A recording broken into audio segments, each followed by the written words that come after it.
In preparation for this video, I Googled best hip flexor releases, and these are the things that came up.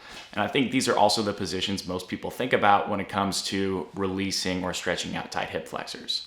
But why is it that people do these things all the time or even daily on a consistent basis, yet only see positive results for a couple of minutes or a couple of hours at best? Why do we need to do these things every single day of our lives? In my experience, most people are in this position right here where their pelvis is a little bit forward, which causes tightness of the hip flexors. This results from what most people already know. That's sitting, that's being sedentary, and that's just not expressing full range of motion. So the body's going to adapt to what is placed on it. So if we're constantly in a hip flexed position, then our muscles are going to get tight on the front side of our hips. So because hip flexors are responsible for hip flexion, we probably want to facilitate the activation and use of the hip extensors.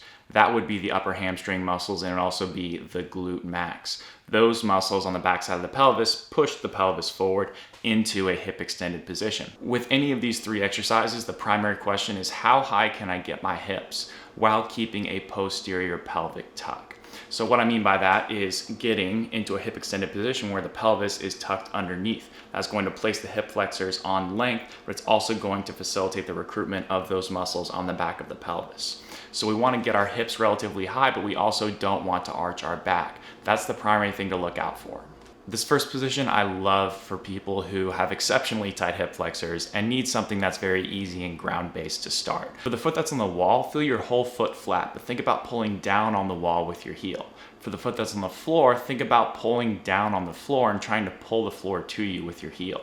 That will help you sense hamstrings on both sides, but more so with the foot that's on the floor. This next position can be seen as a progression from the first exercise. So get in just a normal bridge position, and then you want to get your hips as high as you can without arching your back.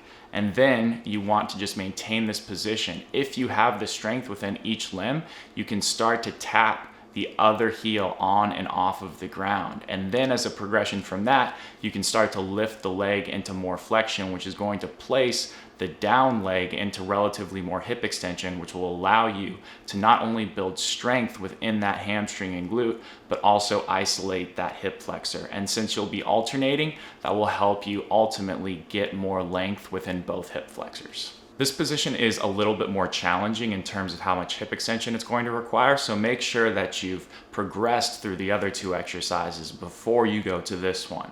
Make sure that you can achieve good hip extension because you're going to need it for this position in particular. So what you want to do is you want to place your scapula, your shoulder blades, on the level of the couch or the bench or whatever you're using.